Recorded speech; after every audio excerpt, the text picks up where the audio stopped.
Oh! Example. Forget that? Yeah. Brilliant.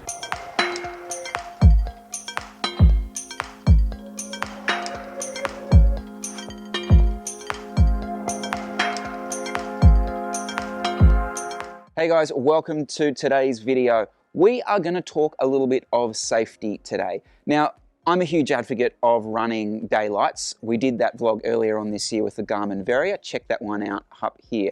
But look, what if you don't want to add that bit of clunk to your bike every day? Well, you can go ahead and deck yourself out head to toe in fluorescent gear. But, well, your other options is to maybe accessorize with some color, predominantly your shoes and your helmet.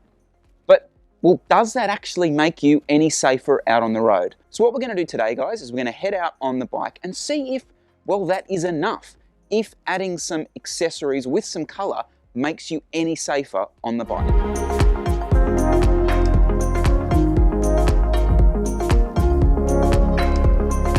Okay, so what will I be comparing? Well, I'll be comparing this Laser Century helmet in this yellow color against the Suomi matte black. And then shoe wear, I've got the two S-Fire shoes, but one is a, well, this fluoro-y green yellow and the other being a matte black. So a perfect all-out black versus, well, all-out colourful experience. What we're going to do is we're going to set up three situations. The first in town, the second and the third, more of in a rural situation, but the variation from in front and behind and how the motorists will interact with us.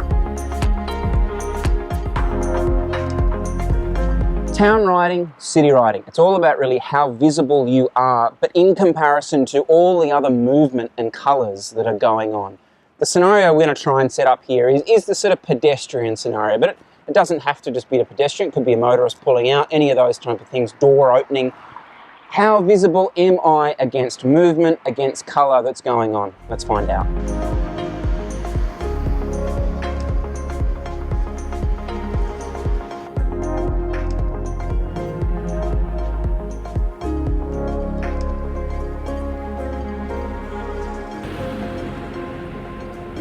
Oh! Example. Forget that? Yeah. Brilliant.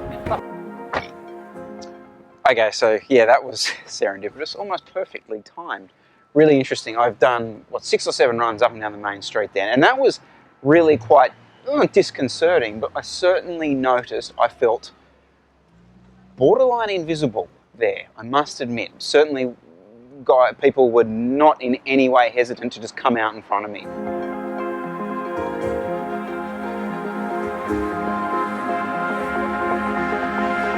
I wanted to test this spot all the time because this is the perfect trio, right? This is a climb, so you're going slowly. The motorist is looking into the sun and we are almost in the dark because of the tree coverage. So it's a perfect scenario of almost being invisible, okay? So what we're going to do is we're going to do it with the black gear on and then with the coloured gear on, and we'll see from the motorist perspective, am I more visible?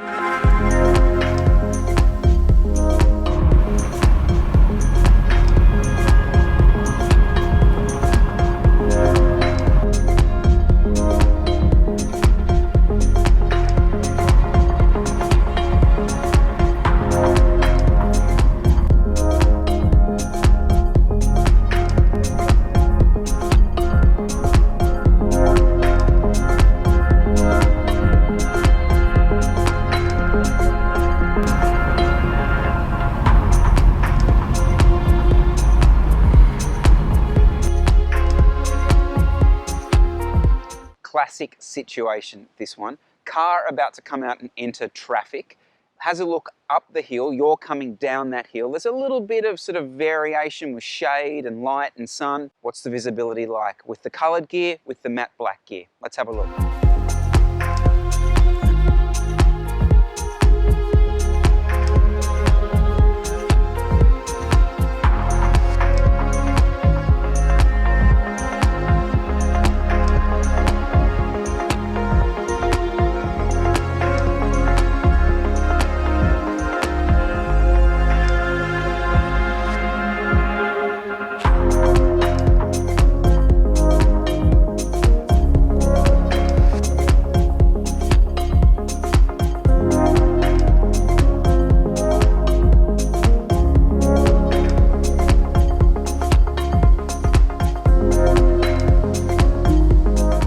all good and well to go and deck yourself out in some fluorescent gear and be visible from the moon. Problem is then if you begin looking like a traffic light, which brings me on to the most important part of any vlog, the fashion element, the look, the aesthetic. What kind of rules can we stick to here, guys? Well, the first one is very much to be consistent. So if you are going to do the fluoro thing, try and be consistent with the fluoro color that you're running. Example of it failing is possibly what I'm doing at the moment. Yellow helmet, fluoro yellow-green shoes, and kind of fluoro arm warmers. That's a fail. You're trying to emphasize the fluoro color that you're running. Full color in the accessory. So a full colored helmet, full colored shoes. Really, really important. None of that gradienty type stuff. Getting some flashes of that fluoro color in your bike, on your kit, can really lift it.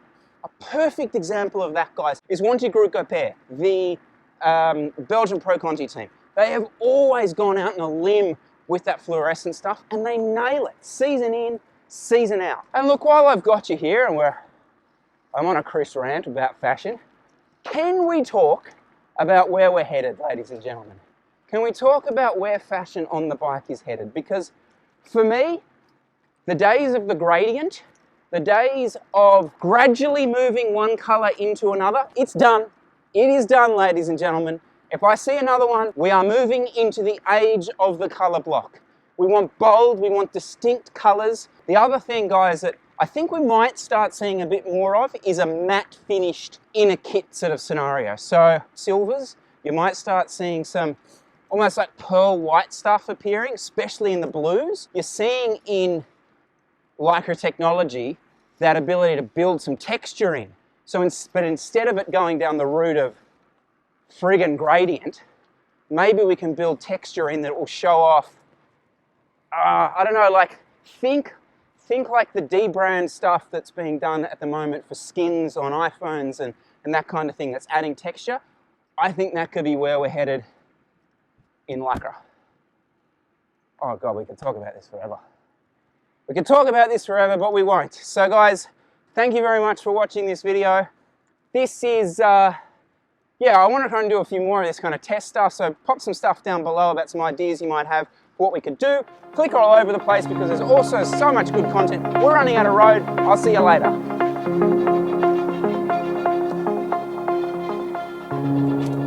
Hello, cows. Move.